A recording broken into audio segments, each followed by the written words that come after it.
Praise the Lord. प्रभु के नाम की स्तुति हो। हमारा विषय है मत्ती रचित सुसमाचार, उसका 9 अध्याय 14 से लेकर 17 वचन तक। उपवास पर प्रश्न या यूहन्ना बपतिस्मा दाता के चेलों के द्वारा यीशु मसीह के सन्मुख प्रश्न। तब यूहन्ना के चेलों ने उसके पास आकर कहा, क्या कारण है कि हम और फरीसी इतना उपवास करते हैं पर तेरे चेले उपवास नहीं करते? यीशु ने उनसे कहा, क्या बाराती जब तक दूल्हा उनके साथ है शोक कर सकते हैं? पर वे दिन आएंगे जब दूल्हा उनसे अलग किया जाएगा, उस समय वे उपवास करेंगे। कोरे कपड़े का पैबंद पुराने वस्त्र पर कोई नहीं लगाता, क्योंकि वह पैबंद उस वस्त्र से कुछ और खींच लेता है और वह अधिक फट जाता है। और लोग नया दाखरस पुरानी मशकों में नहीं भरते हैं, क्योंकि ऐसा करने से मशकें फट जाती हैं और दाखरस बह जाता है और मशकें नष्ट हो जाती हैं। परंतु नया दाखरस नई मशकों में भरते हैं और वे दोनों बचे रहते हैं। पिछली बार हमने सीखा था जब यीशु मसीह ने मत्ती को बुलाया, मत्ती अपना सब कुछ छोड़कर यीशु मसीह के पीछे हो ली। मत्ती ने अपने घर में एक जेवनार रखी यीशु मसीह के लिए और अपने तमाम प्रिय जनों को, जिसमें चुंगी लेने वाले थे और पापी लोग थे।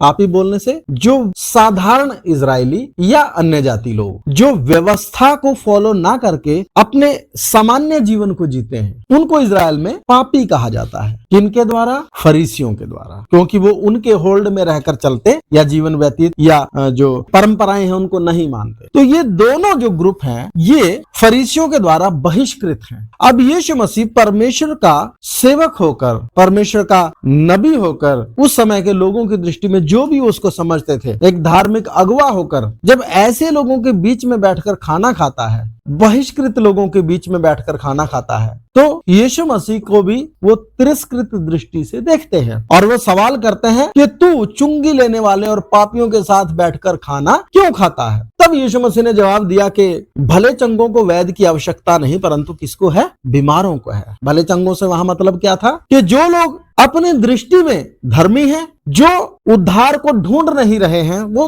तृप्त हैं अपने कर्म कांडों से, अपने बलिदानों से, अपने जो भी उनके परंपराएं हैं उनको मानने से, वचन का अध्ययन करने से। एक चीज और भी याद रखें, यीशु मसीह को सलीब पर किसने चढ़ाया? उन लोगों ने जो स्कॉलर थे बाइबल के, बाइबल को एक एक आयत का अर्थ समझने वाले थे। उन्होंने बाइबल को पढ़ते समय में भी मसीह को ना पहचाना और उसको क्या किया? सलीब पर चढ़ाया। वास्तव में ये धर्मी नहीं है, लेकिन अपनी दृष्टि में धर्मी है। यीशु मसीह उनके एंगल से उनको बात कर रहा है, लेकिन वो जो यीशु को चाहते हैं, जो उससे मिलना चाहते, क्योंकि बहिष्कृत हैं। आज भी मैं फिर पिछले हफ्ते भी मैंने बताया था, आज भी जितने बहिष्कृत लोग हैं, जातिवाद के शिकार हैं, ऊंच नीच के शिकार हैं, भेदभाव के शिकार हैं, उनको जब मसीह प्यार मिलता है, उद्धार का सुसमाचार मिलता है, तो वो आ जाते हैं। वो समाज की चिंता नहीं करते हैं। तब आरोप लगाया जाता है कि पैसा देकर क्या किया जाता है? धर्म परिवर्तन किया जाता है। क्योंकि आपके जुए के नीचे से, आपके शोषण के नीचे से लोग निकल रहे हैं, इसलिए आपको पीड़ा हो रही है। आपको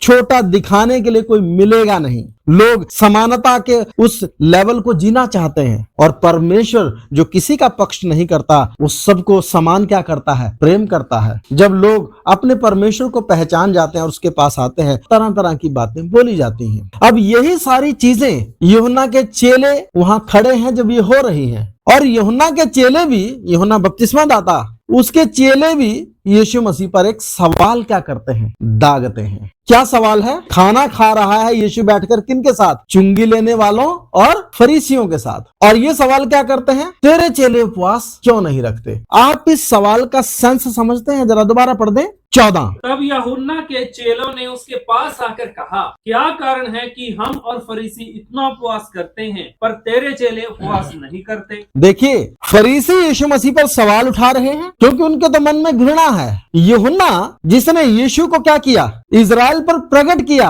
अब इस समय में यूहन्ना बपतिस्मा दाता संभवतः नहीं है। अब ध्यान दीजिए, यूहन्ना बपतिस्मा दाता जिसने यीशु मसीह को इजराइल पर क्या किया? एज ए मसीह प्रकट किया, जो उसका मार्ग तैयार करने आया था, जिसने अपने चेलों को बोला था, देखो ये परमेश्वर का मेमना है जो जगत के पापों को उठा ले जाता है। ये भी फरीसियों के साथ खड़े हैं। क्या बोलते हैं? तेरे चेले उपवास क्यों नहीं करते? क्योंकि हम और कौन? फरीसी उनके साथ मिले हुए हैं, उनको सपोर्ट करते हुए बोल रहे हैं, वहीं खड़े हैं, सवाल कर रहे हैं। हम और फरीसी तो उपवास रखते हैं, तेरे चेले उपवास क्यों नहीं रखते? यीशु मसीह इनको जवाब मालूम है क्या दिया? पढ़ें जरा। यीशु ने उनसे कहा, क्या बाराती जब तक दूल्हा उनके साथ है शोक कर सकते हैं? पर वे दिन आएंगे जब दूल्हा उनसे अलग किया जाएगा, उस समय वे उपवास करेंगे। हाँ जी, क्या बाराती जब तक दूल्हा उनके साथ है शोक कर सकते हैं? उर्दू में लिखा है मातम मना सकते हैं। तो हम क्या सोचें कि उपवास रखना मातम मनाना है? उपवास तो बहुत कारणों से रखे जाते हैं, लेकिन यहाँ फरीसी और शास्त्री और यूहन्ना के चेले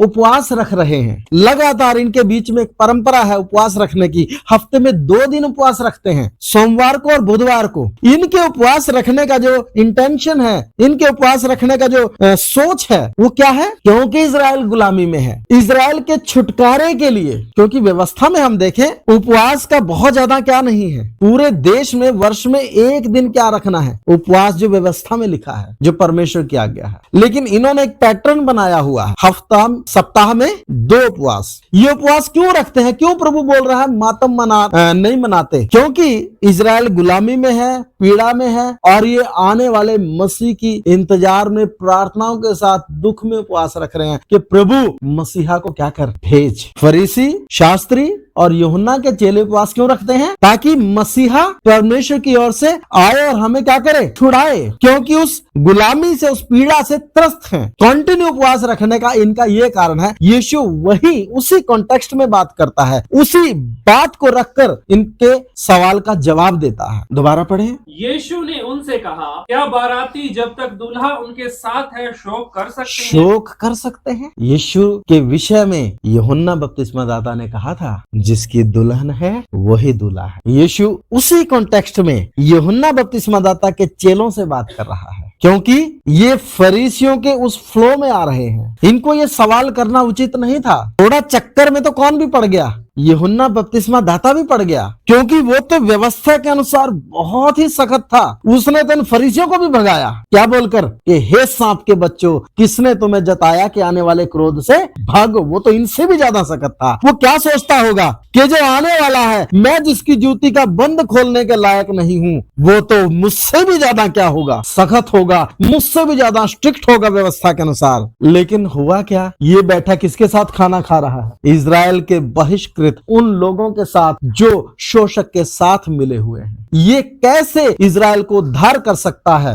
ये कैसे इजराइल का मसीह हो सकता है जो इजराइल को गुलाम बनाने वालों के यहाँ नौकरी करते हैं, उनके साथ बैठकर क्या खाता है? खाना खाता है। जो व्यवस्था को कोई कीमत नहीं देते पापी लोग, उनके साथ बैठकर खाना खाता है। ये कैसे मसीह हो सकता है? दुविधा तो है नहीं है। लेकिन यीशु क्या कहता है? फिर से पढ़ दें। यीशु ने उनसे कहा, क्या बाराती जब तक दूल्हा उनके साथ है शोक कर सकते हैं? क्या बाराती जब तक दूल्हा उनके साथ है शोक कर सकते हैं? मत्ती रची सुसमाचार उसका 22 अध्याय उसका 2 वचन। स्वर्ग का राज्य उस राजा के समान है जिसने अपने पुत्र का विवाह किया। स्वर्ग का राज्य उस राजा के समान है जिसने अपने पुत्र का विवाह किया। स्वर्ग का राज्य किसके समान है? दोबारा पढ़ दो। स्वर्ग का राज्य उस राजा के समान है, उस राजा के समान है जिसने अपने पुत्र का विवाह किया। अपने पुत्र का विवाह किया। दूल्हा कौन? स्वर्ग के राज्य का प्रतिनिधि। यीशु मसीह कौन है? स्वर्ग का राज्य अभी नहीं आया। यीशु मसीह स्वर्ग के राज्य का क्या है? प्रतिनिधि है। कहीं ना कहीं यूहन्ना बपतिस्मा दाता को ये भनक तो थी। पुराने नियम में कहीं भी कलीसिया के बारे में किसी भी पुराने नियम के संत को स्पष्ट झलक नहीं है। दानियल देखता है कि पवित्र लोग आएंगे, हनोक भी देखता है कि पवित्र लोग आएंगे 1000 साल के राज्य के विषय में। दानियल स्वर्ग में प्राचीनों को देखता है, 24 सिंहासनों को देखता है, लेकिन ज्यादा किसी को खुलकर मिला यशायाह ने मसीह के दुखों को जरूर वर्णन किया है। पुराने नियम के नबियों ने यीशु मसीह के कष्टों को वर्णन किया है, कई घटनाओं को वर्णन किया है, लेकिन कलीसिया का भेद किसी पर खुला वो तो पौलुस इफिसियों उसका 3 अध्याय में 9 और 10 में जाकर वो बोलता है कि सब पर ये भेद क्या करूं, प्रकाशित करूं। क्योंकि उससे पहले जो प्रेरितों की सेवकाई है वो मैक्सिमम किसमें घूमती रही, यहूदियों के बीच में, और उनके बीच में बहुत द्वंद्व चलता रहा, क्योंकि वो अन्य जातियों को कभी भी अपने समान सोच नहीं सकते। मैं कल पढ़ रहा था,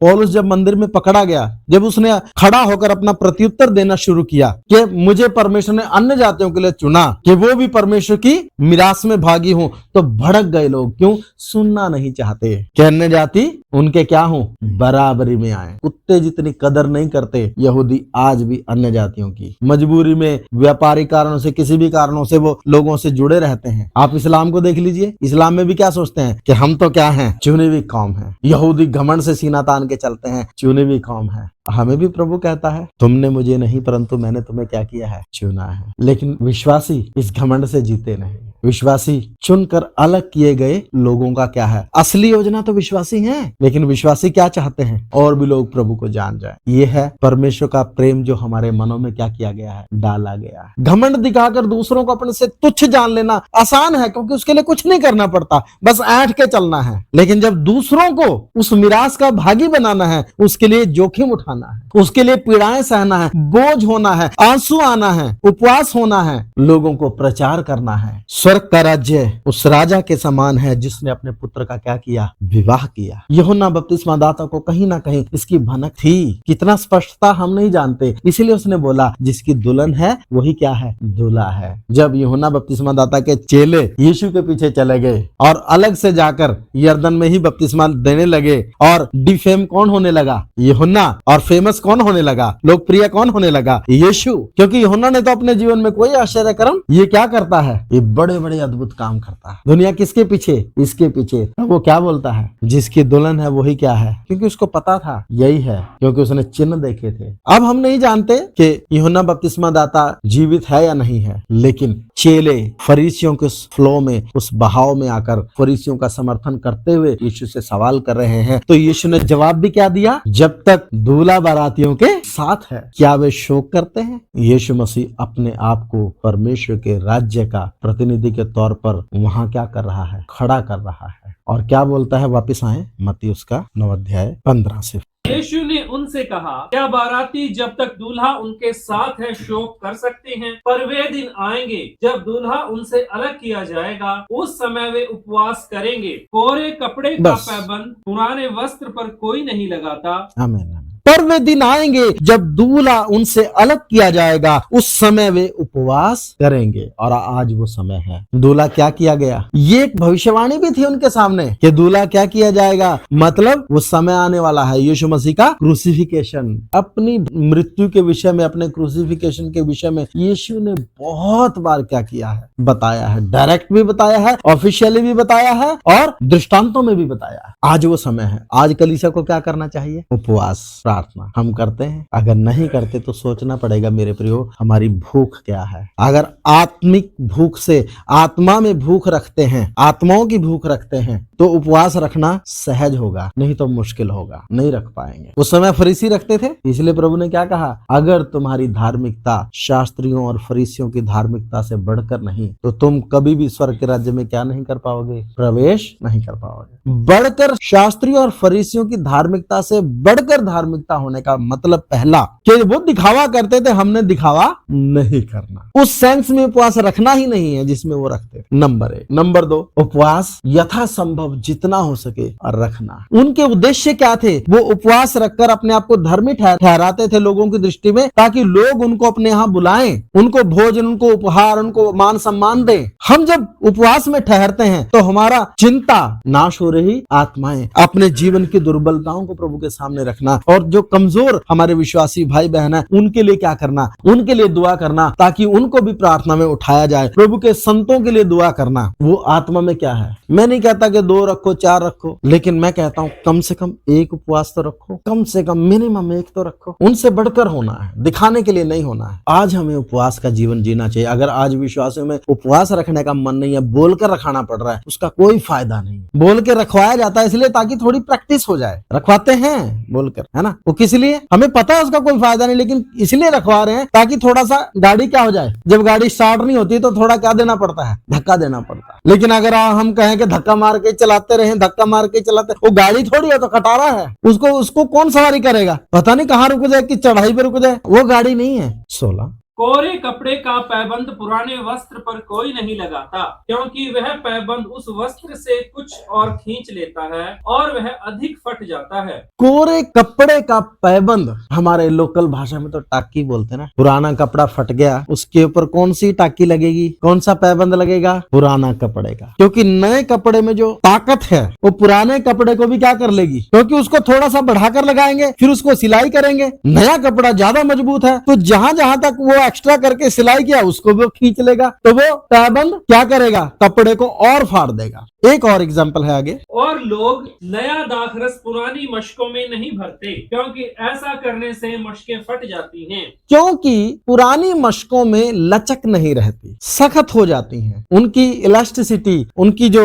लचीलापन है वो खत्म हो जाता है। इसलिए उनमें जब नया दाखरस डालेंगे फर्मेंटेड, उसमें जो ज्यादा क्या होता है, ताकत होती है, ज्यादा ऊर्जा उसमें होती है, तो वो क्या करेगा, उसको फाड़ देगा, उससे मशक भी खराब हो जाएगी और क्या भी खराब हो जाएगा, दाखरस। यहाँ कहने का मतलब क्या है कि तुम जो चाहते हो कि हम तुम्हारे समान चलें, तुम्हारे समान उपवास रखें, वो परमेश्वर की योजना नहीं है। क्योंकि यिर्मयाह 31 अध्याय 31 और 32 वचन में हम पढ़ते हैं कि परमेश्वर कहते हैं कि मैं तुमसे नई वाचा बांधूंगा, जो वाचा उस पुरानी वाचा के समान ना होगी। पढ़ दे जरा यिर्मयाह 31 अध्याय उसका 31 और 32 वचन। फिर यहोवा की यह भी वाणी है, सुन ऐसे दिन आने वाले हैं जब मैं इस्राएल और यहूदा के घरानों से नई वाचा बांधूंगा, वह उस वाचा के समान ना होगी जो मैंने उनके पुरखाओं से उस समय बांधी थी, जब मैं उनका हाथ पकड़कर उन्हें मिस्र देश से निकाल लाया, क्योंकि यद्यपि मैं उनका पति था तो भी उन्होंने मेरी वह वाचा तोड़ डाली। हाँ जी, अब यीशु मसीह क्या कह रहे हैं, वो कहता है कि हमारे समान क्या रखो।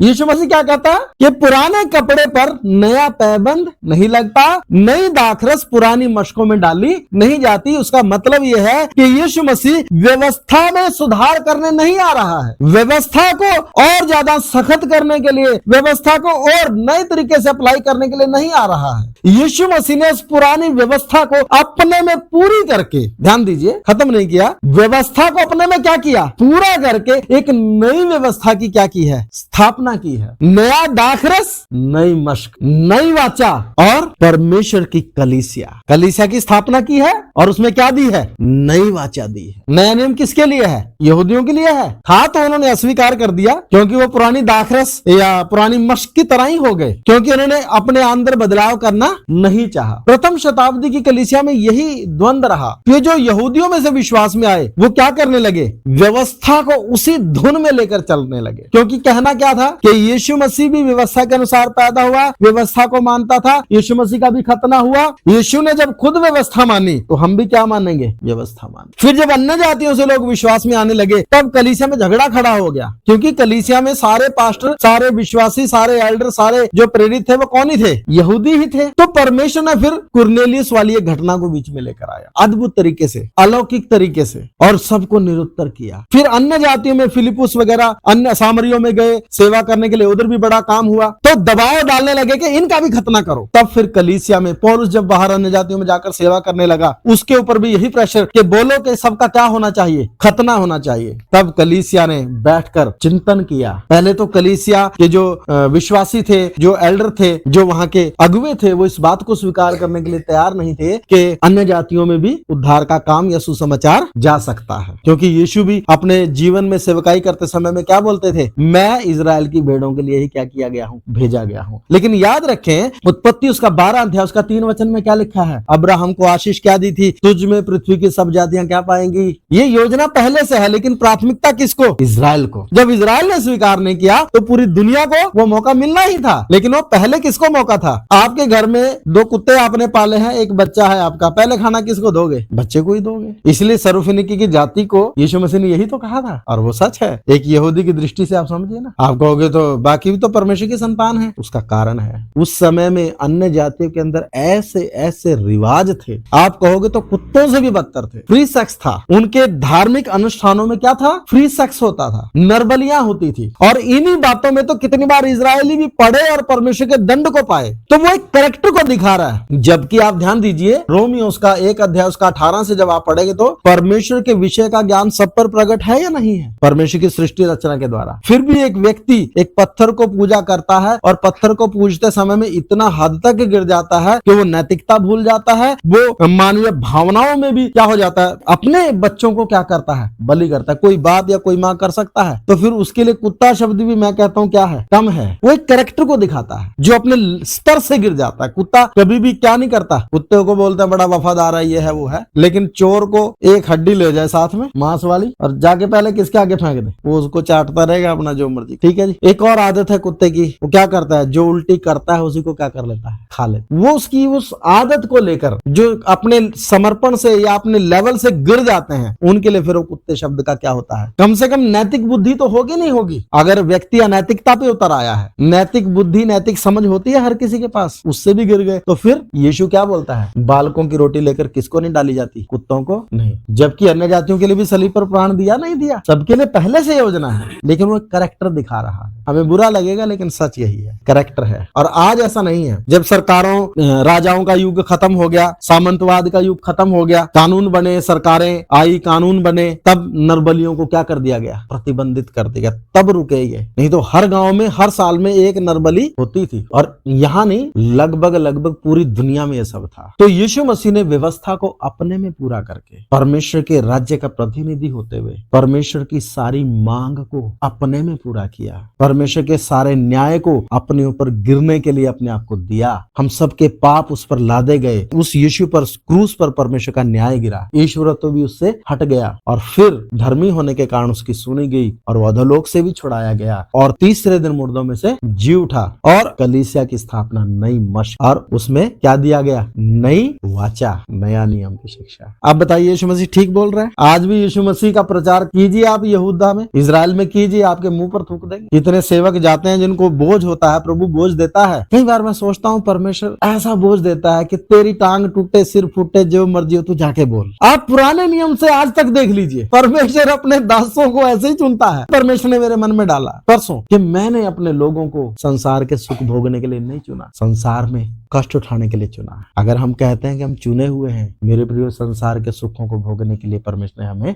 नहीं चुना है। तो क्या करें? दीवार के सिर मारें जाके, दुखी हो जाए? नहीं, प्रभु का काम करेंगे, बोझ के साथ आगे बढ़ेंगे, तो शैतान तमाम तरह की युक्तियां लेकर आएगा। और लिखा है, जो जय पाए उसको मैं अपने पिता के साथ सिंहासन पर क्या करूंगा? जब हम कष्टों से बचते रहेंगे, फिर जय किस पे पाएंगे? बुखार पे? वो तो दुनिया भी पाके बैठी है। कभी डेंगू आ गया, उस पे जय पा ली, है ना? हमें तो किससे लड़ाई है? शैतान के सामर्थ्य से, अधोलोक के फाटकों से, अगर हम समर्पण में बने रहे। तो इसलिए मेरे प्रियो, परमेश्वर का वचन हमसे बात करता है। यीशु मसीह ने ऐसे एग्जाम्पल में बात बताई, सुनने वाले को क्या आ गई? समझ आ गई। वो चाहते हैं कि यीशु मसीह उनकी तरह चले, लेकिन यीशु मसीह नई वाचा का संस्थापक है। यीशु मसीह कलीसिया का क्या है? बनाने वाला है। यीशु मसीह दुल्हन का क्या है? दूल्हा है। और जब तक दूल्हा साथ था तो चेले खूब खाया पिया, आनंद किया यीशु के साथ। जहां भी जाता था हर कोई यीशु के लिए क्या करता था? जेवनार तैयार, चेलों के मजे थे। उसके बाद ये सब चेले, यूहन्ना को छोड़कर कोई भी अपनी मौत